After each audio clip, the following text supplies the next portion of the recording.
We're back with the Fox News Alert. We're just learning the FBI agents have raided the Maryland home of former Trump National Security Advisor John Bolton. It happened at 7 a.m. this morning. Shortly after the raid began, FBI Director Kash Patel posting on X, quote, "No one is above the law. FBI agents on a mission." David Spunt joins us now with more on this breaking news. Hey, David. Hey, guys, not much we can say at this point, but information will continue to develop. As you mentioned, about 7 o'clock this morning, FBI agents raided Ambassador Bolton's home. Notable, we're being told by two government sources that they are looking for classified documents as part of a potential leak investigation. We're told that Ambassador Bolton is not in custody. He's not under arrest. But it is notable they are at his Maryland home right now. We don't know how many agents are there. We're waiting to get a picture of the scene coming in right now. But we're told Ambassador Bolton, who was just on TV on another network a couple days ago talking about the Russia-Putin-Trump summit, is now under FBI investigation. Now, I want to be clear. These are long, and we're looking at some live photographs right now in Bethesda. That's clearly the road where Ambassador Bolton lives. And you can see some police cars outside there. But, you know, this is going to be a long process. We saw the raid of former Trump advisor Roger Stone's home down in Florida several years ago. Eventually, he went to trial. We saw famously in August of 2022, exactly 3 years ago, a little bit more than 3 years ago, the raid on Mar-a-Lago. That still has the FBI in hot water. That's a little bit of a different situation as it was a former president, but it deals with classified documents, guys. So I did not realize this, but there was a probe going on when President Trump was in office last time because John Bolton wrote a book. And he violated his NDA, the president said, in doing it. And he felt as though there were classified information in that book. The probe dropped when Joe Biden became president. So is this picking up where that left off, David? It's possible. I don't know with 100% certainty, but it is notable, guys, that John Bolton, Ambassador Bolton's security clearances were stripped earlier this year by President Trump. Tulsi Gabbard, the director of national intelligence, took that security clearance away. They had concerns. The administration had concerns about Ambassador Bolton still being able to access some of these documents and have some of those security clearances. It's also notable that John Bolton had a security detail as well. Because of the threats from Iran on his life, that security detail, that government federal paid security detail, was also taken away by President Trump. So Bolton was to have to get some private security. So we're looking outside this home right now in Bethesda, Maryland. We're told that Ambassador Bolton's being cooperative. He's not under arrest, not in custody at this point, but still notable, 7 o'clock on a Friday morning, that the FBI all of a sudden is knocking on the door of John Bolton's home. And I also will say it's important that, you know, this is not just the FBI able to do this. A judge has to sign off on this. There are other layers involved here. It's not just the FBI says, let's go to John Bolton's house tomorrow morning and see if he has any classified documents. There are certainly more procedures in there. A judge and others would have had to sign off on this, as well as people at the Justice Department, presumably Attorney General Pam Bondi. No comment right now, though, from the Justice Department. No comment from the FBI as well. So this started 40 minutes ago, and so agents are still, we believe, in the house right now going through things? That's what we're told. Yes, absolutely. They're going through things. It's not clear if he's still on scene, if he's in the house while this is happening. Sometimes that happens. Sometimes the subject who owns the home or owns the property is not there. We know during the raid at Mar-a-Lago, President Trump was not even there at all. It was the summer, and he doesn't live at Mar-a-Lago in the summer. So it's not clear if Ambassador Bolton was even home. We're working to find that out. But we know that he was just this is his primary residence. This is where he lives. He does TV appearances. He's still out and about. So it's unclear exactly where he is right now, but I'm just told he's not in custody. This deals with classified records, potential classified records, And, at which point we'll see down the line if a grand jury feels there is enough evidence for charges. But this is really the first step in what could be a long process, because they have to bring, first of all, agents have to sift through this information, go through all of this information. That could take weeks, that could take months. Then they present that information to a grand jury. A grand jury would say we have what's called a true bill, which means an indictment, and then the court proceedings happen. So I don't want to get over my skis and predict that that's going to happen. May not happen, but it's still notable that this is going on right now. In these raids, the New York Post is reporting that they busted into his home in Bethesda, Maryland. In a raid normally, do they have how do they get in the house? Would they ring the doorbell first and Bolton would come to the door? Correct. Yeah, that's usually what it is. I mean, they would ring the doorbell. I mean, that's the proper way that agents usually handle these situations. There's usually kind of a de-escalation of these things before tensions rise. And sometimes if they need to bust through the door. I've not confirmed that independently that they busted through the door. I'm not sure if it was any sort of ramrod or anything like that, so I don't want to get ahead of it. But that is possible. Yes, they will if they feel that they have probable cause to get inside and need to get inside. I will note we've not heard from Ambassador Bolton yet. I'm sure we will through his attorney or possibly himself. So it's something we're going to watch and see what he has to say. But as of now, this is still going on, 42 minutes or about 45 minutes or so into this on a Friday morning in a busy news cycle here in Washington, D.C. So, obviously this comes after there's been renewed scrutiny of James Comey, former FBI director, and some of the leaks that came from his office. Do we have any sense that there are other figures that the FBI is looking at as part of this investigation? Well, we're not clear what this investigation is specifically, but yes, you're right that Fox has reported independently, yes, that agents are looking at James Comey. They're looking at, when I say agents, I should say the Department of Justice, looking at James Comey, looking at James Clapper, looking at John Brennan. Clapper was the former Director of National Intelligence, John Brennan, former CIA Director. So it's not clear if this is related to that, because John Bolton kind of hung in different circles than Comey and Clapper. He was on the inside during the first Trump administration as his national security advisor. So I'm not exactly sure if this is related to that, but it's notable this is related to classified documents. It looks like there was someone there in the front door. I'm not exactly sure who that is when the camera... We were seeing FBI agents walk in, and then someone walked in. It looked like a female in civilian clothes, but it looked like she was holding papers, so maybe she works for the government. Could be, yeah, could be, exactly. Thank you so much. No problem. When Thanks, we find David. out more, we'll let you know. You bet. John Bolton was a contributor here for years. He was a vital member of the Bush administration. And when he walked in to help President Trump, there was a lot of optimism there would be a good match. They did some good things. He said, I was never proud of the president that when he walked away from the second Kim Jong-un meeting and refused to acquiesce, allowed to have a nuclear weapon, so he walked out. So, but since that time, he's been an extreme critic, even as late as last night. To a Fox News alert, look at this. FBI agents raiding the Maryland home of former Trump National Security Advisor John Bolton. These images are live. That's video. David Spunt joins us now with more on this breaking news. Hey, David.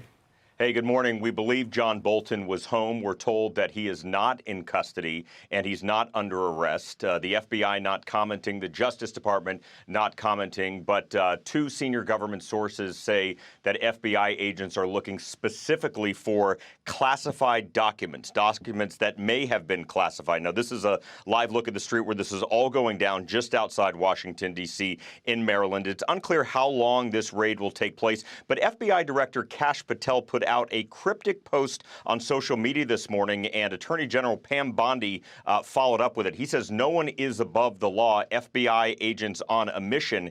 Then she followed up talking about accountability. America's safety isn't negotiable.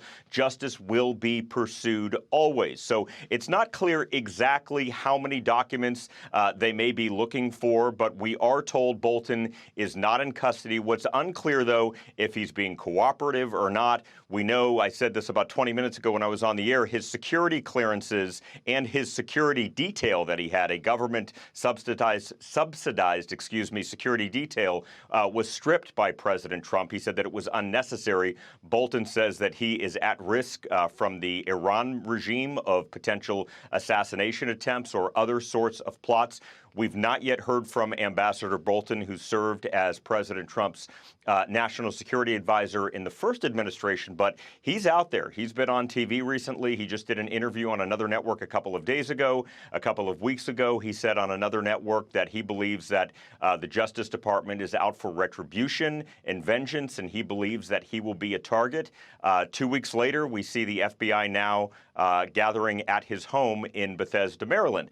But I want to point out that, this is very early in the process. We know that a magistrate judge would have had to sign off on this. The FBI doesn't just unilaterally decide to go into someone's home. Then this evidence, after it's analyzed, will be taken to a grand jury, and a grand jury will decide if there is enough evidence for federal charges. Guys.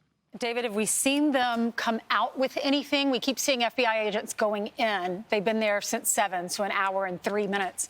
Have they retrieved anything?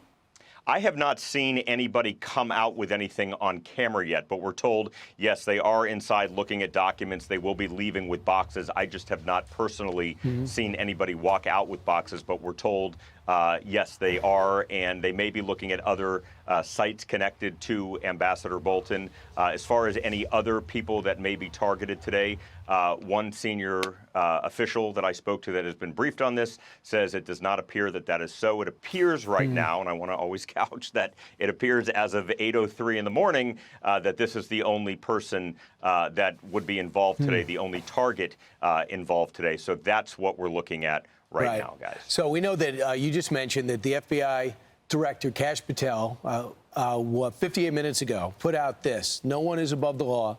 FBI agents on a mission." And then Dan Bongino, the Assistant FBI Director, says 10 minutes later, "Public corruption will not be tolerated." That's interesting. And it's retweeting, it's building on Kash Patel's post.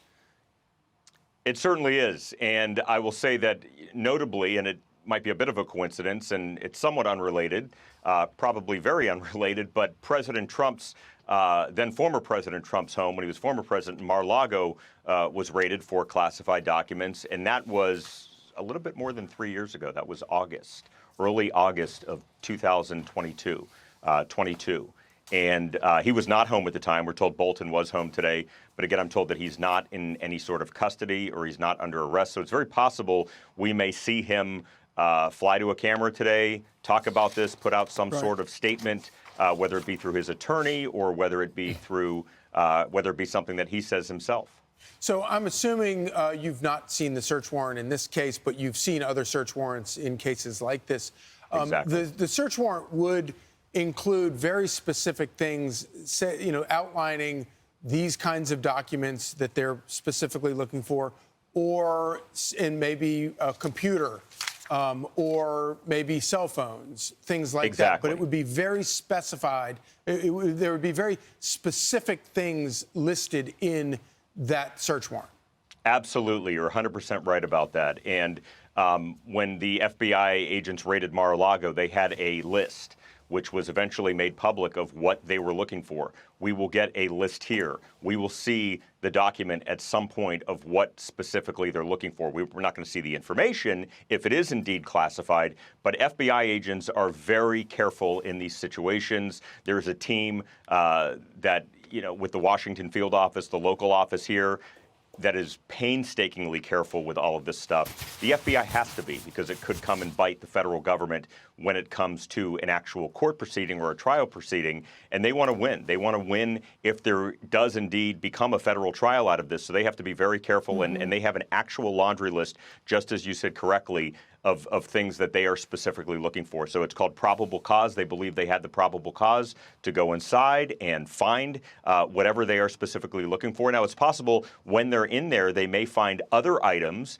and it's possible that those items could be taken into custody. So that's not clear. That's still early in the process. But certainly, it's not just a general, we think you have classified documents, please let us in. It doesn't work like that. Do you have a sense of when you might be able to get your hands on that document? Is that something that will be forthcoming in a week, or does it depend on where the investigation goes?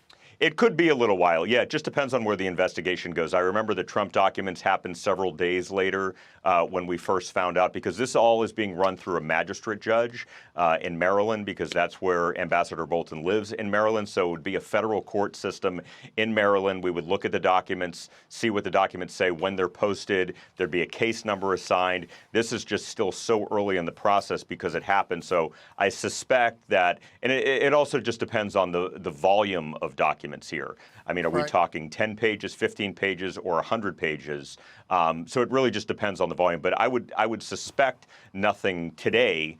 But things can happen very quickly if people want to make them happen quickly. But I would think probably not today. All right, David, thanks so much. Tell us if anything breaks or moves. Let's bring in Fox News contributor, George Washington University law professor, Jonathan Turley. Jonathan, what do you think they have to have ahead of time in order to make this raid something palatable for a judge to sign off on? Well, most importantly, they need a warrant. So that judge had to look at whether they had a particular list of evidence that they were trying to secure, and probable cause that a crime might have been committed. Now, that might is very important. There are plenty of raids that occur and charges do not occur as a result. But for a high visibility raid of this kind, I would think the administration waited until they had what they felt was a lead pipe cinch of a case for a warrant and a strong case to move forward. We just don't know. This is going to be clearly a warrant seeking documents. And I can tell you, as a criminal defense attorney who's had clients subject to search warrants, documents tend to be particularly burdensome for defendants, because they basically hoover up everything in the house that could contain digital or written material. That includes thumb drives and computers, laptops, desktops, phones. All of those things are ordinarily sought that can have any type of digital memory or storage. And you are given a copy of that warrant, and you're ultimately given an inventory of things that are removed. And what follows that is a long process of inspection.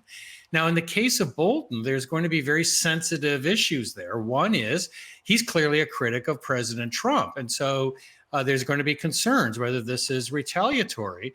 But in the same fashion, there's going to be material on his computer that he's going to argue is protected speech, maybe even privileged material. So they might have to create these walls that are put up, have separate teams to minimize any intrusion into privileged or protected areas. Yeah, Jonathan, I remember when Mar-a-Lago was raided and Melania had said that they even went through her closet, they went through her drawers. It can be very intrusive, but I know when you're the FBI and you're looking for any evidence, you have to look everywhere. He's been accused of using classified information in his book that he wrote in 2020. Do you know what was in that book, what classified information he wasn't supposed to share? Yeah, that's what is intriguing here, because these are long-standing allegations that the book indicated or referenced classified material that he may have acquired when he was in the administration. We're not clear as to what that is, but it would suggest that it could be national defense information.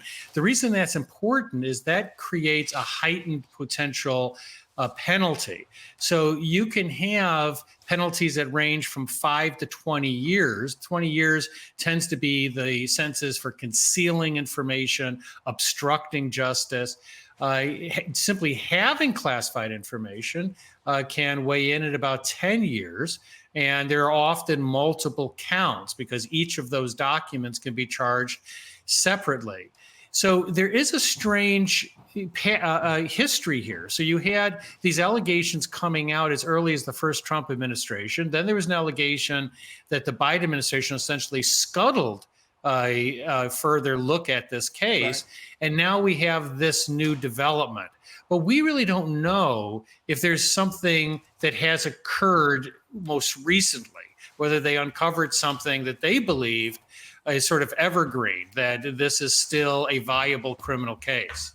So something tells me that the political world is probably going to be weighing in on this within a few minutes. But does it, going back to what you just said a minute ago, does it give some sort of further credence to the Trump administration that they had a lot of questions back before the book came out? The Trump administration, the first Trump administration, had serious concerns about much of what went into that book. And I think that their concerns were raised after he submitted the book, The Room Where It Happened, to the government to take a look at some of, to basically give clearance to some of the passages in there. Does it give the Trump administration, the current one, any sort of credence or credibility that they laid the marker down previously, that they had problems with some of these concerns well before, not that Bolton hadn't turned on the Trump administration earlier, but well before he turned into the critic that he is today?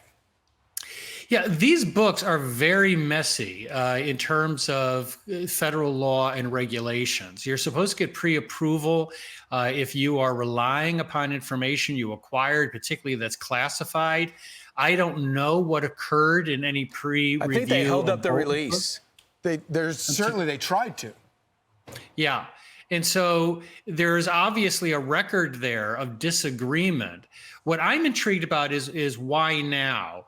And, you know, the other side is going to say, look, this guy's persona non grata. There are a few people that Trump dislikes more than John Bolton. He really became a very fervent anti-Trump critic during the campaign. And so there's going to be close scrutiny as to whether there is an independent and legitimate basis to take this step. We're going to find out in the coming couple of weeks as to what led them to move on the House to acquire this evidence. But as you noted, this has been a long-standing bone of contention between Bolton and the administration. Jonathan, maybe I've watched too many movies.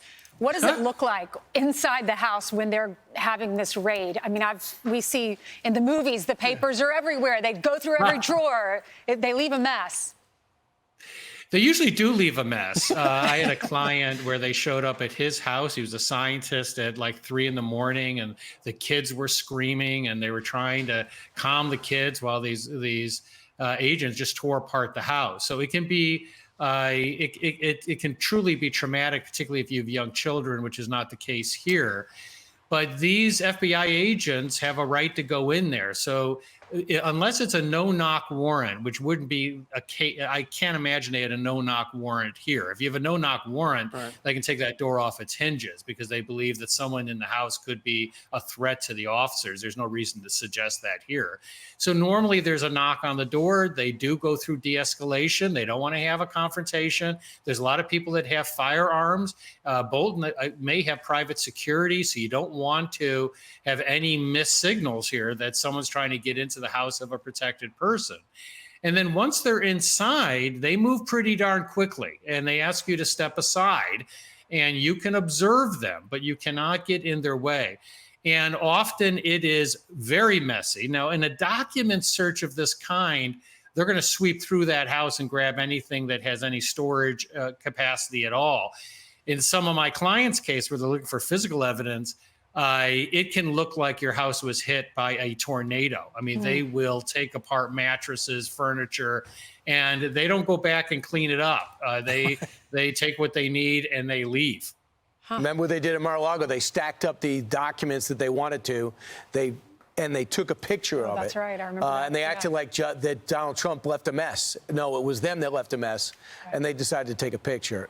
Thanks, Jonathan. Thank you. All right, let's bring in our panel. Shannon Bream is the anchor of Fox News Sunday. Chris Wecker is a former assistant FBI director. And Jonathan Turley is a George Washington University professor and a Fox News contributor. Shannon, thank you so much for being here, and you're here on set with us, so it's great to have you. One of the things I think is interesting for people to understand is just how this works. It's not like the White House says, okay, go raid his home, or even the FBI says, go raid his home. This has to go through a process. There had to have been a judge that said there was a reason for them to go in.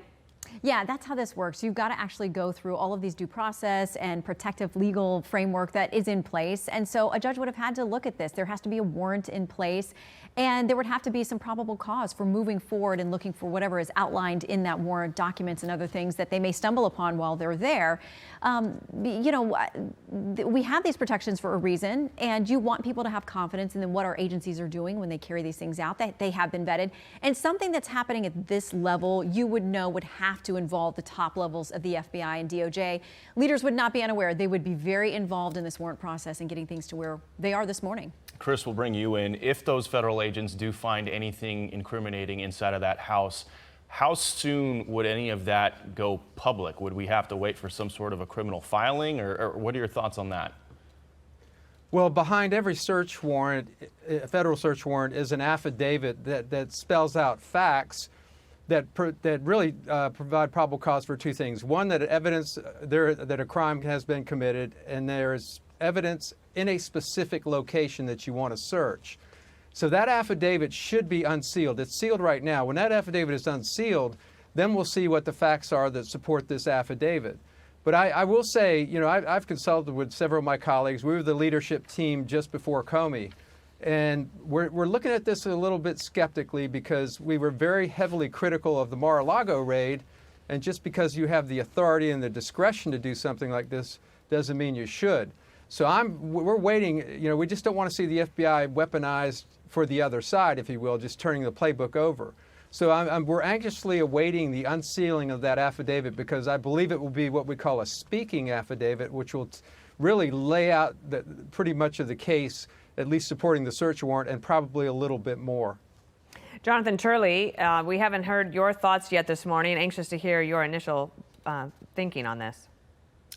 Well, I think that's a very good point. There's a great concern about whether this is retaliation against a political opponent. We just don't know, because we haven't seen the warrant, we haven't seen the affidavit. We do know that there's been a long-standing disagreement, as David Spunt noted, going back to Bolton's book. And it does not appear that that disagreement was ever truly resolved, at least from media accounts. But that was years ago. The question is, why now? And what has happened.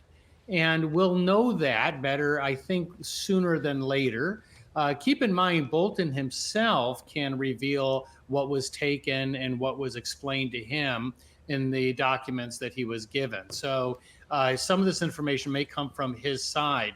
Now, for Bolton's counsel, you have to move very quickly here. I'm a defense attorney by training, and we're on the other side of these warrants. When you have someone like Bolton, you want to move quickly to say that you're going to need two teams here. We have privileged information. We may have protected information under the Constitution. And we want to make sure that you minimize the intrusion into areas that could compromise clients or unrelated interests. So there is a chance that they're on the phone right now trying to confirm how these documents are going to be handled. My guess, if I was counsel, I'd be saying, I want your assurance that these are going to be locked away till we can resolve this before your inspection. So there's probably a lot of things going on behind the scenes right now. Chris, we saw a couple of cryptic posts on social media from AG Pam Bondi and FBI Director Kash Patel. Do you think we hear anything else from FBI or DOJ at some point today regarding these raids? Oh, I think so. I think we'll probably hear from the president as well, maybe not as much, but they do tend to communicate via Twitter and that sort of thing. What I'll be looking for, though, is it's not an element of the search warrant, but I'm looking for true impact on our national security. Was something of national security value actually compromised? The information's, these events are fairly dated. The book has already come out. If I see evidence of that, then I'll be a believer, and I'll believe that this isn't just simply flipping that playbook, if you will. So, you know, I think a lot will come out today. I think they'll unseal that search warrant affidavit as quickly as they can, because I think they want the American public to know what this was about. Next step could be a grand jury. We'll see. I mean, if it goes that far. But when you go to the trouble of doing a 7 a.m. search warrant on someone like John Bolton, I think it's a serious investigation. Shannon, I want to play for you something from John Bolton. He was on ABC's This Week on August 10th, so that was just what, 12 days ago. Let's watch here. We're about to talk about Trump's retribution campaign we're seeing at the FBI and the Justice Department. You're obviously on his enemies list, at least Kash Patel's enemies list. Are you worried that they're going to come after you in some way? I mean, he's hinted at it before. Well, I think he's already come after me and several others in withdrawing the protection that we had for from the Iranians for the attack on Qasem Soleimani. So I think, and I said in the new forward to the paperback edition of my book, I think it is a retribution presidency. So you wonder if he had some inkling that maybe this was happening. I don't know. But also President Trump came in office. He had an executive order on this. What did that say? He did on day one, and it was about the de-weaponization of government. And part of what that says is actions by prior administrations, by the Biden administration. It said these actions appear oriented more toward inflicting political pain than toward pursuing actual justice or legitimate governmental objectives. So this administration has got to very much be aware of the optics, too, as they carry out whatever happens and whatever we find in this Bolton raid. Who do we have on Fox News Sunday? Senator James Lankford is with us. We're going to talk about whether the Senate is ready to move forward with those Russian sanctions. They've been waiting on a signal from the president, but Putin doesn't look like he's moving toward peace. So does the Senate drop the hammer? All right. Well, thank you, Shannon Bream and Chris Swecker and Jonathan Turley. Thank you. This breaking news this morning. No doubt we'll see more of you today. Thank you. Thanks, everyone. Well, Bill, the FBI raiding the home of former U.S. Ambassador John Bolton. We are awaiting more details. We are told Bolton is not under arrest. House Oversight Committee Chair James Comer is here. We got lots to talk about, including the Biden investigations that you're continuing. But before we do that, let me ask you your initial reaction to this news about Ambassador Bolton's home and I think office being raided by the FBI today. Well, I appreciate Kash Patel's tweet that no one's above the law. I've always suspected that the deep state was involved in things that, one day hopefully they would be discovered and held accountable. I don't know what John Bolton did. Obviously, he deserves due process. But I do believe that Kash Patel and Pam Bondi and John Radcliffe and Tulsi Gabbard are serious about holding the deep state accountable for all the mistakes and all the abuses of power that we've witnessed from the deep state over the past decade. So I think today's a positive day. We'll see what Bolton had in his possession. It appears that they suspect he had somehow mishandled classified documents. I've also always believed that the deep state was closely aligned with a lot of the defense contractors and encouraged a lot of interventions in other countries that I don't think were in the best interest of the taxpayer. So all of this is coming to a head, and I'm glad that the Trump administration is in power, and I'm glad that these people are finally being, at the very least, investigated. Does it give you any concern about the perception of the weaponization of lawfare? Mm-hmm. Well, that's what the liberal media is going to say. This was retribution, that this was weaponized government agencies. I think that's ridiculous because that's what we saw in the Biden administration with respect to President Trump and other conservatives. So I don't think this is retribution. I think this is accountability. We'll see if for no reason they raided his house just to embarrass John Bolton like the Democrats did to President Trump. At Mar-a-Lago, then I think that they should bear some criticism. But right now, I have confidence in Kash Patel, and I don't believe he would do anything without having ample evidence to move forward. Okay. Now, I want to move on to the interview that you had yesterday with the former one of the spokespeople at the Biden White House. That's Ian Sams. And Controller, I'm just going to ask you to play one of the sound bites that we had here for the original intro. I don't have a number for it, but this is your reaction to it yesterday. They don't have it. I will read it.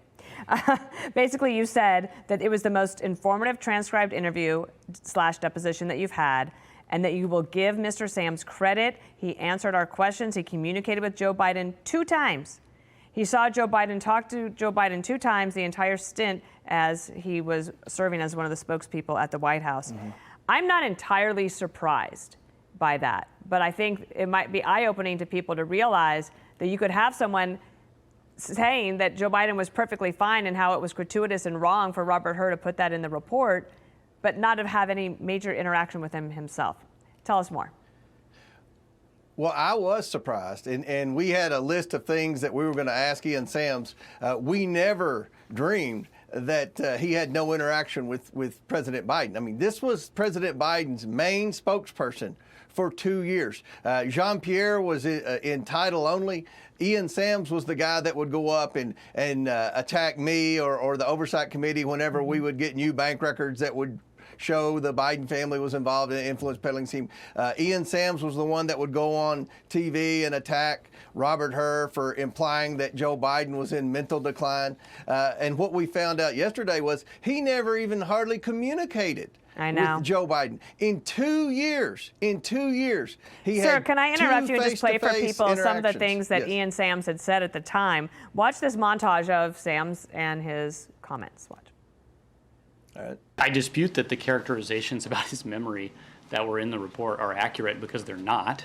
And I think the president spoke very clearly about how his mind was on other things. I think also on this issue of the memory, it's been selectively chopped up and edited and sent around because of the confusing way that report was written. When I deal with him, he's sharp, he's asking tough questions, and he's speaking, I think maybe most importantly, speaking passionately about what matters to him. So the reason I wanted to play that last one in particular is because that was 5 days after the debate between Trump and Biden, which sealed Biden's fate and forced him out of the race. And Ian Sams says, when I deal with him, he's sharp, he's asking tough questions. And your reaction to that from yesterday? That's symbolic of the entire Biden administration. No one was ever around Joe Biden. We've heard Pete Buttigieg make comments that he had limited access to Joe Biden. He was his all-star cabinet secretary. Look, the more that's coming out in our investigation of the inappropriate use of the auto pen, the worse it gets for Joe Biden. It's very clear that he was shielded from even his most senior staffers. And they were given, Ian Sams didn't know what he was talking about. He was given talking points. We are trying to find who wrote those talking points out because he did not communicate with Joe Biden. He testified yesterday that 2 years, any other president would communicate multiple times a day. They would have multiple interactions with their press secretary. Ian Sams met him 2 times. And you think about how many times President Trump or President Obama or President Bush would communicate daily with their press secretary. You would see pictures in the Oval Office where they were prepping them before they would go out. Ian Sams went out every day and implied to the American people that he was communicating with Joe Biden and Joe Biden was healthy. And he was not. And I think the American people are seeing through this investigation and some of the books that have come out that this administration was involved in a major cover-up. Yeah, I just want to be clear. So in any White House and in the administration, you can have many spokespeople who never do have that daily interaction. But he, in these interviews that he did, was saying, in my interactions with him, he's very sharp, and that was just 5 days after that debate. So I think your line of questioning was very interesting, and the results interesting as well. More to come in September, of course, and we'll have you back. Thanks so much.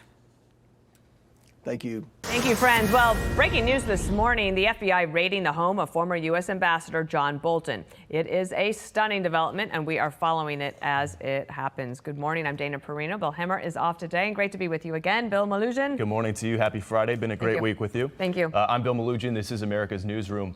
Ambassador Bolton lives in Bethesda, Maryland. Agents raided his house early this morning. It's not exactly clear what they're looking for, though a source does tell Fox it may involve classified documents. As of right now, we're told Bolton is not under arrest.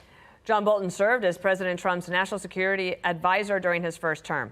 Earlier this year, President Trump revoked Bolton's security detail, despite the fact that Bolton was still facing assassination threats from Iran. Our David Spunt has been on this story since it broke this morning. He is joining us live in Washington with more on this. David, what do we know? Well, good morning to you both. This happened a little bit after 7 o'clock this morning. These FBI raids tend to happen early in the morning. We are told that Ambassador Bolton did not have a heads up on this, and a magistrate judge would have had to sign off on this. The FBI did not just go into his home looking for anything they could find. They had a very specific list of what they're looking for. Multiple sources say this is related to classified documents. What's not clear if these potentially are the classified documents that Bolton, Ambassador Bolton, after he was fired from the first Trump administration, was trying to hold on to as he wrote his book back during the first Trump administration, if that's related to that. We know his attorney at the time said that there were no classified documents, but that's a little bit murky right now at this point. So we're waiting to see what's happening there. Separately, at his office in Washington, D.C., we are told by sources on the scene Ambassador Bolton is there. He's been talking to agents, and we saw some FBI agents leave with a couple of SUVs with some documents outside the back of the office there, as you see a live look there. So as you mentioned, and we want to reiterate from the top, there is no indication that Ambassador Bolton is under arrest or he's charged with anything. This is very early in the process, but I will note one more time, a magistrate judge would have had to sign off on such a warrant for FBI agents to be able to go in the home, and they would have had to prove that there were some classified documents in there, and they needed to get those documents back. So we can't say with 100% there are classified documents there, but that is what this investigation is involving, we're told. Bill, Dana. And to your point, David, that does mean that federal judge agreed there's at least some sort of probable cause here. David Spunt, go ahead and stand by for us. Appreciate that live report. Will do. Thanks. Former DOJ prosecutor Jim Trusty, former FBI Special Agent Nicole Parker, and Fox News contributor Byron York joins us all now. Can we get you to talk about that point, Jim Trusty, about the process in order to get something like this approved for the FBI to go in? Sure, yeah. I mean, look, they had to lay out their information in an affidavit for a magistrate, probably one from my old stomping ground in Greenbelt, Maryland. And the judge at that point is reviewing it with a pretty low standard, probable cause. That's not a high thing. That's not, laying out the entire case the government might have. That affidavit, unfortunately, is the one thing that we all kind of clamor for that we probably won't see for a long time. What you will see possibly would be the application for the warrant that just gives a little bit of details on what the potential charges could be and who signed off on it as a judge. And then if we're lucky, an inventory. And an inventory is a document where the FBI agents that are involved have to write out what it is they actually seized from this home in Bethesda. Again, there's a real art to that. When I was dealing with this back in August of 2022 at Mar-a-Lago, they were very cryptic in terms of what they put in the inventory, to the point where the judge said, come on, you got to say more than just documents. But whether they'll give like a fulsome kind of description of what got seized or not, we don't know. But that's probably the best hope for something that we can see publicly in coming days, is that inventory and the application, which all go into the search warrant package. And then, Byron, I want to get your thoughts on the politics of all this. If we can pull this up, Kash Patel, FBI director, tweeted this out earlier this morning, basically as that raid was ongoing. It was kind of vague at the time. No one really knew what he was talking about. He said, quote, "No one is above the law. FBI agents on mission." That tweet went out basically as soon as this search warrant began. Byron, in 2023, Kash Patel wrote a book called Government Gangsters, and at the end of that book, there was an appendix where he kind of put a list of people he called deep state actors who were a threat to democracy. John Bolton was on that list. How do you think the Trump administration is going to have to navigate the politics that comes with this search warrant? Because to David's point, obviously a judge did agree that there's some element of probable cause to sign off on the search warrant, but there's obviously going to be some politics at play here with the critics. Well, I think President Trump's position is going to be pretty consistent. He does not like John Bolton. Bolton left the White House. So he served for about a year and a half. Left the White House in September 2019, and he was known as a prodigious note taker in the White House, and he immediately sets out to write a really negative book about Trump. And there was a huge fight over something called pre-publication review. And the two sides didn't agree about what could be in the book or what couldn't be in the book, what was classified, what wasn't classified. Big fight about it. And the bottom line is the book came out in the summer of 2020 during the presidential election. A lot of it concerned the president's first impeachment with Ukraine in 2019, which kind of seems like ancient history now, but that's what it was. The Trump administration in 2020, the Justice Department, opened a criminal investigation of Bolton about this book. And then when Trump lost the election, Biden became the president, the Biden Justice Department dropped that investigation. So it could be that this, what we're seeing today, is kind of unfinished business. There was an investigation in the Trump Justice Department, and it could be restarted, and this could be part of it. Nicole Parker, let me get to you now. Pam Bondi responded to Kash Patel's tweet this morning, and she said, America's safety isn't negotiable. Justice will be pursued always. Again, it's a little cryptic. We don't have details, but what could possibly she mean by America's safety isn't negotiable?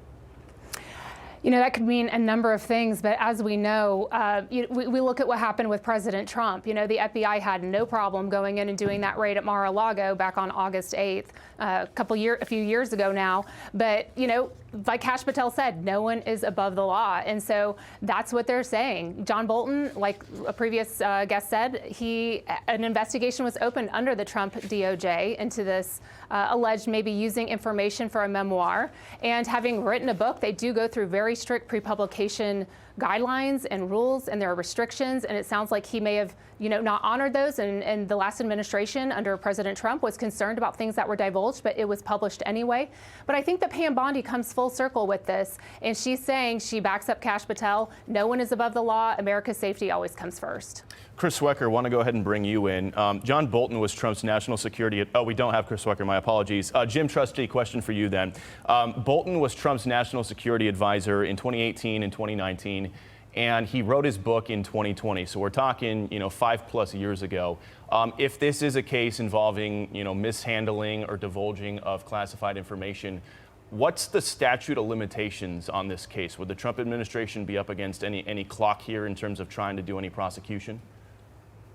I don't think they will. Actually, the legal challenge in terms of it being old news would be if the search warrant was somehow stale, if the probable cause was too dated to be actionable.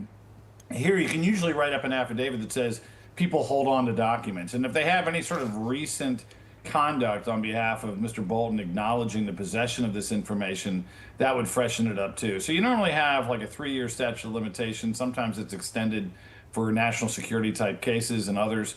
I doubt that's a huge problem here. And just a quick note, I tell you what, I mean, with Dana accepted, people should be careful about books. You think about it, Biden possessed classified materials because he was trying to get a book out. Bolton did this. Go back to General Petraeus. He got in trouble with an author in classified documents. So yeah, maybe sometimes it's not worth trying to publish your little kiss and tell story. Let me ask you one other question on that, Trustee, which is, obviously nobody is arrested yet. This is a raid of a home based on a judge's approval. But let's say if it goes forward, who is the U.S. attorney that would prosecute? That's a great question. I mean, you probably would have venue in D.C. because the documents most likely originated within the D.C. intelligence community. So probably a D.C. case, speaking of former Fox folks. Yep. But it's also conceivable because the possession might have been in Maryland, that you could do it in Maryland. And lastly, let me just say real quick, there's a big difference, I think, between kind of possession, sometimes knowingly, sometimes not, of these classified materials. The quality of the classified materials can make a big difference. Some of them are just garbage that never should have been classified or should have been declassified. And then the use, you know, is this something where he's using it for a book? Is it something that he could plausibly not really be thinking about? Or is it something where there's like a foreign element involved that makes it an entirely different kettle of fish? So, yeah, hopefully we'll know something soon, but I doubt it'll be real quick. I don't think we're going to have anything but kind of the public posturing for the next few weeks or months. And Nicole, we continue to take a look at these live images outside of John Bolton's house in Maryland. Just give us a little color. What do you think is going on inside that house right now with these federal agents? Are they essentially grabbing any computer, any cell phone, any boxes of folders they find, or is it a little bit more narrowed and tailored than that? That's an excellent question. You know, when you execute a search warrant as an agent, typically it is very common that in the FBI we do execute search warrants first thing in the morning. That's for a number of reasons. Obviously, we want to make sure that, you know, the person is home. You have a higher chance of reaching them. Typically, the person is not present while you're executing the warrant. Typically, we ask the person, hey, can you please step outside of your home, your office, wherever it may be, so that the agents can go through. But as mentioned, the warrant is very specific, and it says, you know, what you can search for, what you're allowed to take, what areas you're allowed to search. And so agents are going in there and they're looking very closely at the affidavit, at the attachment, what they're allowed to take, and that's what they're doing. So it really depends on what the warrant specifies. authorize. And again, that comes down to, again, the magistrate judge. Whatever the magistrate judge authorizes, the agent goes before the magistrate judge, raises their right hand, swears out the warrant, and then the FBI or law enforcement agency is able to execute that warrant. And so that's why you're seeing them going at 7 a.m. You know, typically we would do them at 6 or 7 a.m. They go, and I'm not sure if you've noticed in other, you know, news sites, but there are people outside the home, and there's one man wearing a T-shirt that says Trump is a national disgrace or something to that effect. So they'll typically say, please step out, and then the agents go in, and like we've mentioned, there is a property receipt. You sign everything that you took, you put it in there, you give them a copy of the warrant, and then you exit the home. Sometimes warrants take 10 minutes to execute, sometimes 30 minutes, sometimes hours. It really just depends, but I do believe that this is probably going to be a long-term investigation. And again, it's important to note he is not under arrest. This is simply a search warrant. There is a very important difference. A lot of times we execute a search warrant and arrest simultaneously. That is not what this is. This is only a search warrant.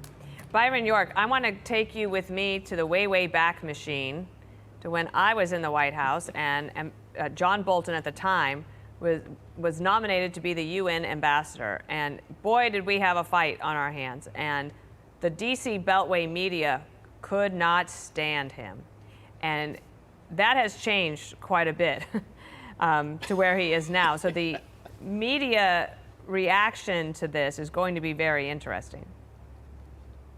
Yeah, well, Bolton essentially became, after working for Donald Trump, you'll remember in the 2016 election, in the primary process with the Republican Party, he was pretty quiet about that, did not come out against Trump, and then actually ended up working for Trump in the White House, but it all ended very, very badly, and he's become almost a hero of the resistance, you know. And in the bigger picture here, I think as far as the public and the political reaction here, it's going to be impossible for the public to look at what's happening today without looking at it in the context of the raid on Mar-a-Lago. This is what the FBI did to Donald Trump.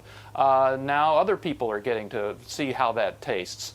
So I think that a lot of public opinion is going to be along those lines. And we'll have to see what was discovered, whether it is actually substantial or not. But you have to remember the FBI did do a raid on Mar-a-Lago. They did bring a criminal case. Trump was indicted on a bunch of counts over it. The judge really didn't like that case very much, but it only ended when Trump was elected president of the United States. So that was a serious thing, and this could be a serious thing for John Bolton, too.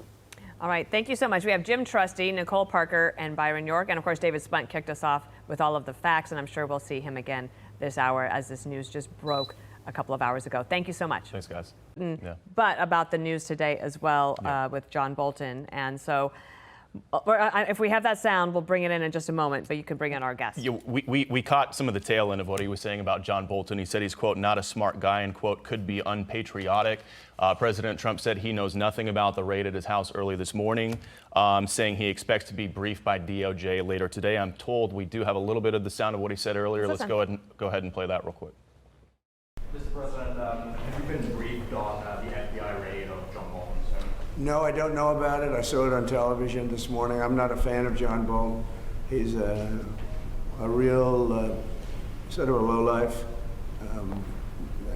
When I hired him, he served a good purpose because, as you know, he was one of the people that forced Bush to do the ridiculous bombings in the Middle East.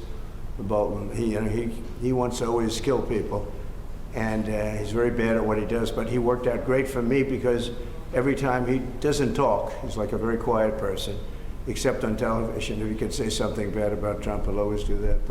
But he really doesn't talk, he's quiet. And I'd walk into a room with him with a foreign country, and the foreign country would give me everything because they said, oh no, they're going to get blown up because John Bolton's there. He's not a smart guy, but he could be a very unpatriotic guy. I mean, we're going to find out. I know nothing about it. I just saw it this morning. They did a raid.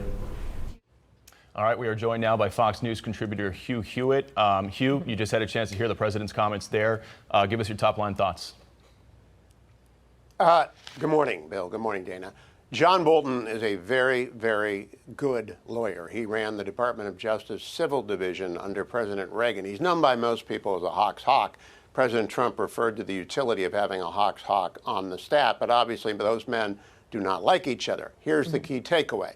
President Trump was not informed of, did not approve, did not in any way initiate the raid at John Bolton's house. Now, given that he's a very good lawyer, I will be shocked if he had classified documents there. I would be less shocked if there is some sort of Foreign Agent Registration Act violation being alleged. But we don't know. It's all speculation, and I'm glad to hear the president had nothing to do with authorizing the raid. I think, Hugh, that's, well, yes, I agree. Although I do think that there are going to be questions about weaponization. That's going to be inevitable. And I was mentioning to Byron York in the first hour of America's Newsroom that way back when, in my previous life, we were the spokespeople trying to get John Bolton approved to be UN ambassador. And we were going to have to go to recess appointments, and the D.C. media absolutely could not stand him. And he's had quite a life in Washington, D.C.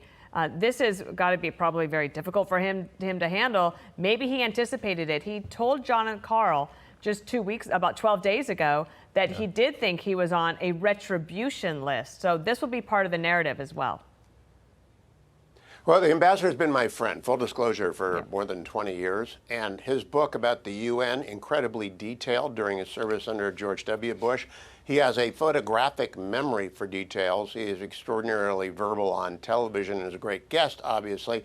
I would be shocked if he did what Biden did, sloppily collected and improperly stored classified documents. I know he submitted his first book for clearance to the agencies, the federal process for clearance. I don't know if he did it for the second book, but we will see. I don't know. No one knows. What I really am relieved is that President Trump did not know and did not authorize this. Whether or not Director Patel and Attorney General Bondi had motives in addition to the law, I doubt that. I really do. They don't want to lose this case. They don't want to have the indictment unsealed and see that there's no predicate for it, or not the indictment, the search warrant unsealed and have no predicate for it. So I think everyone ought to best just wait and see, but I do remind everyone, a guy who ran the civil division is not just a national security expert, he's a hell of a lawyer, and people got to remember that. Hugh, we were talking about this in the last hour. In 2023, FBI Director Kash Patel wrote a book. It was called Government Gangsters. And at the end of that book, he put together a list of the top people he felt were in the deep state and, quote, threats to democracy. And he put John Bolton on that list. So as we wait for the underlying case to go public and find out what they're looking for here, obviously everything is looked at through a political spectrum these days. What do you think about the optics of what's happening this morning? They're bad. And that's why I don't think it's a political case. Because if you were trying to improve the president's standing with the public, you would not do this. You'd wave it off. You would get John Bolton would get the Biden treatment. So I really doubt that it's a political matter. I do believe that if you set a standard with a highly visible individual, that we are really going to crack down in the way that the DOJ cracked down on President Trump at Mar-a-Lago. That we're going to do a letter of the law, stringent application of the law on classified documents or foreign agent registration. This would be the kind of thing that would get the attention of literally everyone inside the Beltway to go back and make sure they haven't got anything in their files that ought not to be there. I just can't believe anyone at Justice or the FBI is motivated by politics when it comes to John Bolton, because it's such bad optics. Hugh Hewitt, thank you so much. We appreciate that. We have breaking news on that, and we also have more other breaking news that has just happened here in New York City. While President Trump reacting to this breaking story, FBI agents raiding the Maryland home of former Trump National Security Advisor John Bolton. Federal agents were also seen removing boxes from his Washington, D.C. office. And while Bolton is not under arrest, sources close to Fox News tell us that this investigation involves classified documents. President Trump reacting to this breaking story earlier. Watch. I don't know about it. I saw it on television this morning. I'm not a fan of John Bolton. He's a real sort of a lowlife. He's very bad at what he does, but he worked out great for me because every time he doesn't talk, he's like a very quiet person, except on television. If he could say something bad about Trump, he'll always do that. He's not a smart guy, but he could be a very unpatriotic guy. I mean, we're going to find out. I know nothing about it. I just saw it this morning. They did a raid. Hello, everyone. This is Outnumbered. I'm Emily Campagno, and joining us today, Cheryl Casoni, Fox Business anchor and host of American Dream Home on Fox Business. Tommy Lahren, host, Fox News contributor, and host of Tommy Lahren is Fearless on Outkick and FoxNews.com. Lisa Booth, Fox News political analyst, and Paul Morrow, Fox News contributor, attorney, and retired NYPD inspector. Now, for the latest on the Bolton raid, let's go to Justice correspondent David Spunt, who is live in Washington. David. Well, hi, Emily. You heard President Trump there reacting to this raid, not saying nice things about John Bolton. Ambassador John Bolton, who was President Trump's national security advisor during his first term, and President Trump have had a long-standing feud since he was fired during that first term. Bolton's been a frequent critic of the administration, but it's important to point out as you see this raid that took place at Bolton's home in Bethesda, Maryland this morning, and at his office in Washington, that judges, magistrate judges in Washington and Maryland would have had to sign off on this for the FBI to do this. FBI agents didn't just wake up this morning and say, let's raid John Bolton's home and his office. It's interesting, though, because while the FBI and DOJ are not commenting, I want to show you some posts this morning on social media. As this raid was going down, that's what the FBI director had to say. No one is above the law. FBI agents on a mission. His boss, the Attorney General Pam Bondi, she posted, America's safety isn't negotiable. Justice will be pursued always. And then Patel's deputy, Dan Bongino, he posted, public corruption will not be tolerated. Now, we are told that agents are looking for potential classified documents. We're also told that these documents may be related to Bolton's book. Back in 2020, the Trump Justice Department sued over concerns that there might be classified information there. The Biden Justice Department dropped that about a year later, dropped that lawsuit a year later. So at this point, we don't know if there are any classified documents there. We don't even know if John Bolton's going to be facing charges. He's not under arrest. He's not in custody. He's not facing charges. But as your guests will probably note, this information at some point likely will be made public in some form, not the classified stuff, but maybe how many documents they were looking for, and then it could go before a grand jury. That's usually what the Justice Department would do here, and we'll watch and see where we are from there. But as of now, I don't want to get too far ahead of it. John Bolton's home and office raided, and we've not heard from him. We've reached out multiple times in multiple different ways. No comment from the ambassador now, Emily. David Spunt, thank you. Thanks. All right, Paul Morrow, walk us through what had to have happened for this raid to happen today. What was the predicate on this? Okay, so operationally what happens here is the Bureau agents got to get this stuff together that they believe creates probable cause. What does that mean? It just means that the evidence they're looking for is probably there. The application has to be specific in terms of what you're looking for and where you might find it. It doesn't just say we're going to look in Bolton's house, right? Then they got to go in and they got to execute the search warrant in that way. That is to say, they have to stay within the four corners of what they've articulated to the judge, the magistrate judge. And by the way, don't be thrown by the term magistrate, okay? That's just a fancy name for a judge at the federal level that kind of does administrative stuff, but it's still a federal judge.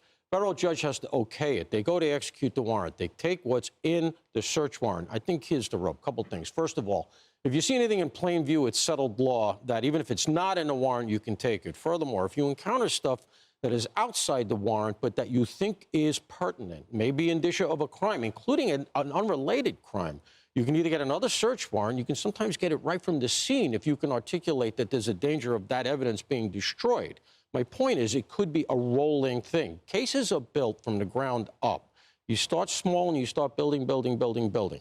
So that's what happens here. Then you take that stuff, you got to articulate on a form. There's a dedicated form. You got to take that back. It's called the search warrant return. And you show it back to the judge. And you say, this is what we got. The judge has to verify, okay, everything you did was legit. You stayed within the search warrant.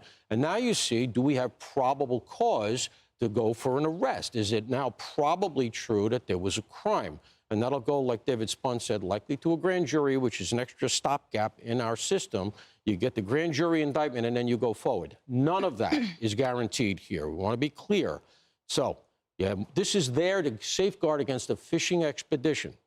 All I would say is this. We don't know what the derivation of this was yet. They could have been looking at something completely different and encountered this and said, wait a minute, John Bolton's name is coming up in this? Because it reportedly is coming out of the CIA world, right? Radcliffe apparently said, okay, you can go with some of this evidence. That gives me pause. And so I think we should keep our powder dry to see where this goes. We're going to hear further. At some point, the documents will come out, and then we'll see what's there. All I can say is that we know there's a lot of big stuff coming. You've been hearing about Comey. We've been hearing about McCabe. We've been hearing about Brennan, all the big names relative to Russiagate.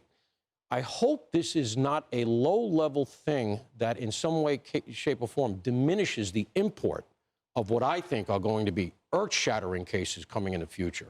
A very quick follow-up, Paul Morrow. So what I'm hearing is that there was an affidavit required that was submitted to the judge that authorizes a search warrant that specifies probable cause that a crime was committed and specifies exactly what items in the home or in the office need to be seized that would prove this crime. At one point, would that affidavit be unsealed so the public can know exactly the specificity articulated about why this raid occurred? Yes. So that doesn't mean you're going to get the classified stuff itself, but you can get a very anodyne document that says indicia of classified documents. You could even get what it's related to. You know, the language can be a little bit fuzzy. You have to be specific as much as you can be. But we'll probably, reportedly, it's classified docs. And look, you know, I don't want to denigrate that. You know, it's not like, oh, he's got classified docs. What's the big deal? Having worked in a classified environment, I had the TS clearances and all of that. It's serious as a heart attack. I used to have a stroke if I thought, oh, my God, did I take a piece of paper out? You can't do that. That is really, really important. And if it turns out that the former ambassador to the UN had top secret documents lying around in his kitchen, then I'm sorry, it's indefensible. Tommy, I want to talk to you a little bit about the 30,000 view of this. The Attorney General Pondy has underscored multiple times that no one is above the law, and it's now been reported publicly that this probe was in existence prior to this, and that it was suspended under the Biden administration. So the point is that weaponization of justice certainly does not occur in implementing a raid or starting an investigation, but also in stopping a prior investigation. A lot to learn here. None of that will matter to the rest of the media, though, because the rest of the media will run with, all right, he's making Texas redo their maps. He's sending the National Guard to D.C., militarizing the police department, and now he's going after his political opponents. That is going to be the headline all day long, I would assume already is, on every other network. That, to me, is the travesty in all of this. There's so many great things to talk about. It feels like resurrecting history. I think it's important, to Paul's point, we need to get to the bottom of everything, right? And I really do trust Director Kash Patel and Pam Bondi that if they're doing this, they have reason to do it. However, my perspective as a news viewer is also, I think the American people at some point do get a little tired of investigations. They get investigation fatigue. And I think that it's important to maybe focus on the most important and prioritize those. Otherwise, it feels like you're throwing things at the wall and seeing what sticks. I'm not saying that's the case here. I'm just saying now that that's what the media will be talking about, undoubtedly, through the rest of the weekend. It's such a great point, Lisa, because I think, frankly, that the narrative on the left is somehow that this administration is going, you know, crazy with all these investigations. But the reality is that the inverse is true, which is under the prior administration, there was a complete bucking of the system. And there was a lot of allegedly public corruptions and decisions and behavior that was never held to account. So is this finally restoring public's confidence in that officials are indeed treating classified information and everything else with the utmost care and importance that it deserves? I mean, to your point, Emily, I think people are really sick and tired of the rules are for thee and not for me crowd, which we're seeing, which seems to be almost all of public officials these days, whether it's Letitia James or Adam Schiff or even Fani Willis or James Comey, and the list goes on. And we've also seen a lot of mishandling of classified information, even the previous election cycle, where you had Biden and as well as Mike Pence, you know, pile on President Trump. And then we found out that they both had mishandled classified information. So to what extent is that what this is about? Or is it lawfare, right? Because we've seen a lot of that as well. And that is wrong. To Paul's point, we don't know the full scope of the story here yet. We do know that John Bolton's book has previously drawn a lot of controversy surrounding the question of classified information, the room where it happens, talking about his time as national security advisor, He claims that he got approval from the NSC, but then there was a supplemental review, and then there's a subsequent battle in the courts between President Trump and Bolton over the book. He claims he got oral approval for the book, or what was in the book, but not written approval. I did ask my buddy Buck Sexton, who we all know of the Clay and Buck show, a former CIA officer, and he said that even with the CIA review board, they go on to say that the review is for the author's protection because any classified information that finds its way in the manuscript that is not explicitly authorized is the author's responsibility and legal liability. You would think he would know better with John Bolton, but we've also seen General Petraeus, former CIA director, find himself in hot water and legal jeopardy over the mishandling of classified information. So we still have a lot to find out. For a book, I would also add to this. It seems like a lot of headache to sell a book. You better make a lot of money on that. It's not worth it, is it? Yikes. Well, even it was, I believe, an ABC interview, Cheryl, where Bolton was talking about that he felt that this administration was sort of engaging in retribution against him and was slipping in. But in the paperback version, I mention it. So, yeah, I think there's a lot of self-marketing. But that's still, aside from the point of the stewardship appropriately of classified information or of anything that we entrust these public officials to hold. And there are certainly massive precedents for a lot of individuals that have not done so with their classified information in books and have been prosecuted. Well, and staying with that book theme here for just a second, Jonathan Turley was on with Dana and Bill Malugin this morning. He made the point that there are passages in that book from 2020 that would only be lifted from classified information. So word for word, it's not like he could just remember these specific details. And so I think when you talk about probable cause, this had to go through a judge.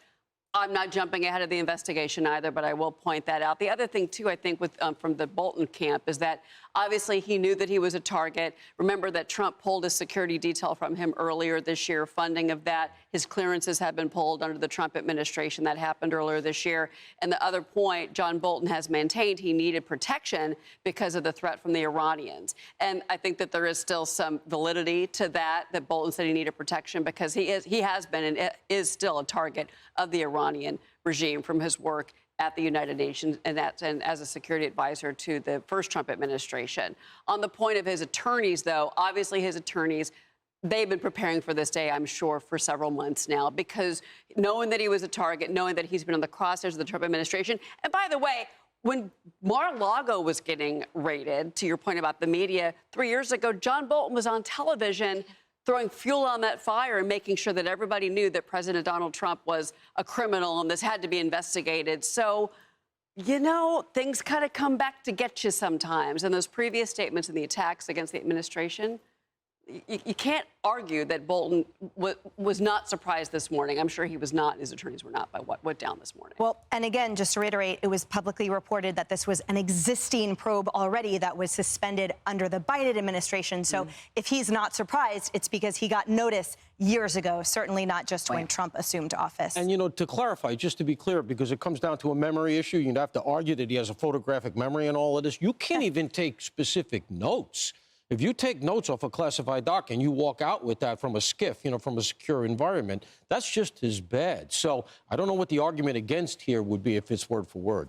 Hey, Sean Hannity here. Hey, click here to subscribe to Fox News YouTube page and catch our hottest interviews and most compelling analysis. You will not get it anywhere else.